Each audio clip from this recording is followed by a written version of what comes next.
हर हर महादेव दोस्तों, कैसे हैं आप सब। आशा करती हूँ आप सब अच्छे होंगे, स्वस्थ होंगे, मस्त होंगे। तो चलिए दोस्तों, आज का वीडियो शुरू करते हैं। आज मैं बताने जा रही हूँ दोस्तों कि नर्मदा नदी क्यों कुंवारी मानी जाती है, उनकी रहस्यमयी कथा और आध्यात्मिक महत्व। तो चलिए दोस्तों शुरू करते हैं। भारत की पवित्र नदियों में मां नर्मदा का स्थान अत्यंत विशेष है। गंगा, यमुना, सरस्वती, गोदावरी और कावेरी की तरह नर्मदा भी करोड़ों लोगों की आस्था का केंद्र है। लेकिन नर्मदा नदी के बारे में एक अनोखी मान्यता है कि नर्मदा आज भी कुंवारी नदी मानी जाती है।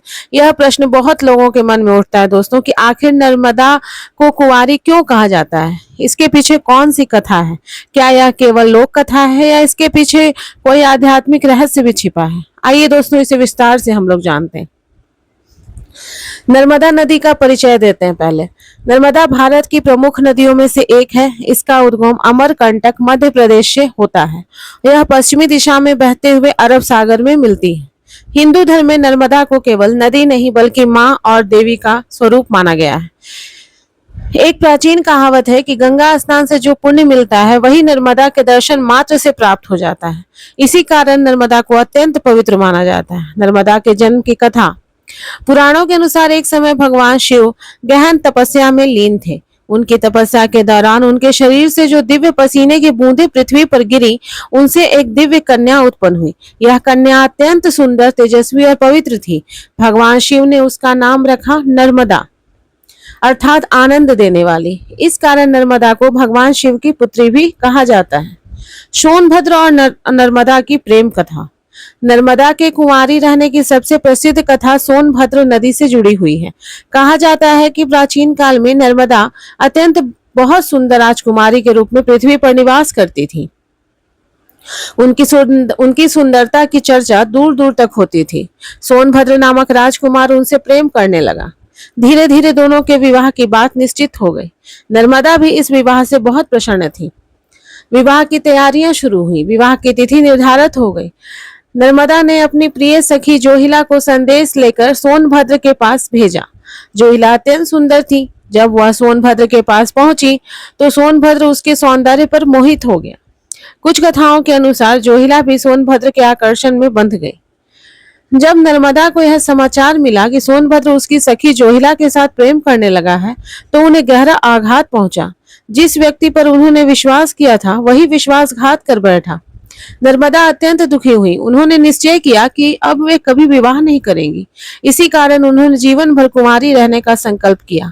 नर्मदा का दिशा परिवर्तन। कथा के अनुसार नर्मदा ने क्रोध और दुख में अपनी दिशा बदल दी। जहां अधिकांश नदियां पूर्व दिशा में बहती हैं, वही नर्मदा पश्चिम दिशा की ओर बहने लगी। सोनभद्र पूर्व की ओर बह गया और नर्मदा पश्चिम की ओर निकल गई। इस प्रकार दोनों कभी एक दूसरे से मिल ही नहीं पाए। कुंवारी नर्मदा का रहस्य। लोक मान्यता के अनुसार नर्मदा आज भी इसलिए कुंवारी मानी जाती है क्योंकि उन्होंने विवाह न करने का प्रण लिया था। उनका यह संकल्प आज भी उनकी पवित्रता और आत्मसम्मान का प्रतीक माना जाता है। आध्यात्मिक अर्थ। धार्मिक विद्वान इस कथा को केवल प्रेम नहीं मानते। वे कहते हैं कि इसका गहरा आध्यात्मिक अर्थ है। नर्मदा क्या दर्शाती है? नर्मदा आत्मा का प्रतीक है। सोनभद्र क्या दर्शाता है? सांसारिक आकर्षण और मोह का प्रतीक। जोहिला क्या दर्शाती है? माया और भ्रम का प्रतीक। इस प्रकार यह कथा बताती है कि आत्मा को अंततः संसार के मोह माया से ऊपर उठना चाहिए। भगवान शिव से संबंध। नर्मदा को भगवान शिव की अत्यंत प्रिय नदी माना जाता है।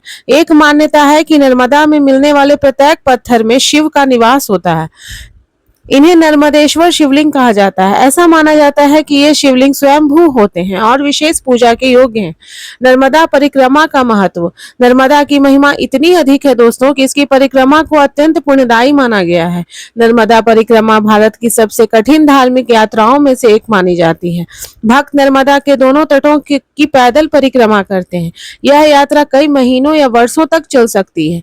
क्या नर्मदा सचमुच कुंवारी है? धार्मिक दृष्टि से नर्मदा को कुंवारी माना जाता है। यह एक आस्था और पौराणिक मान्यता है। वैज्ञानिक दृष्टि से नदी का विवाह या अविवाहित होना कोई भौतिक तथ्य नहीं है, बल्कि धार्मिक और सांस्कृतिक प्रतीक है। नर्मदा नदी की बहुत सारी विशेषताएं भी है दोस्तों, आइए इसके बारे में जानते हैं। नर्मदा के बारे में कई विशेष मान्यताएं यह है कि यह भारत की सबसे पवित्र नदियों में गिनी जाती है। नर्मदेश्वर शिवलिंग इसी नदी से प्राप्त होते हैं। नर्मदा दर्शन को अत्यंत पुण्यदायी माना गया है। नर्मदा परिक्रमा को मोक्षदायी यात्रा माना जाता है। इसे भगवान शिव की पुत्री भी कहा जाता है। नर्मदा और मां का स्वरूप। भारत में नर्मदा को केवल नदी नहीं बल्कि मां नर्मदा के रूप में पूजा जाता है। भक्त उन्हें करुणामयी, कल्याणकारी और पापों का नाश करने वाली देवी मानते हैं। नर्मदा तट पर बसे लाखों लोग आज भी उन्हें अपनी जीवनदायिनी माता के रूप में पूजते हैं।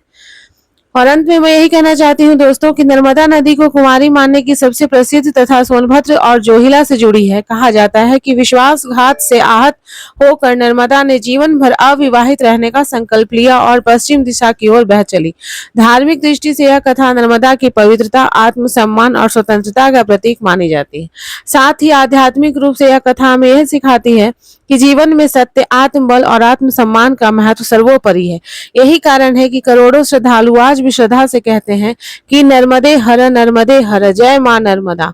तो दोस्तों, अगर ये वीडियो आपको अच्छी लगी हो तो मेरे वीडियो को लाइक करें, शेयर करें, कमेंट करें और मेरे चैनल पे नए हैं तो उसे सब्सक्राइब करें और बेल आइकन को प्रेस करना ना भूलें, क्योंकि मेरे आने वाले नए वीडियो की नोटिफिकेशन आपको मिलती रहेगी।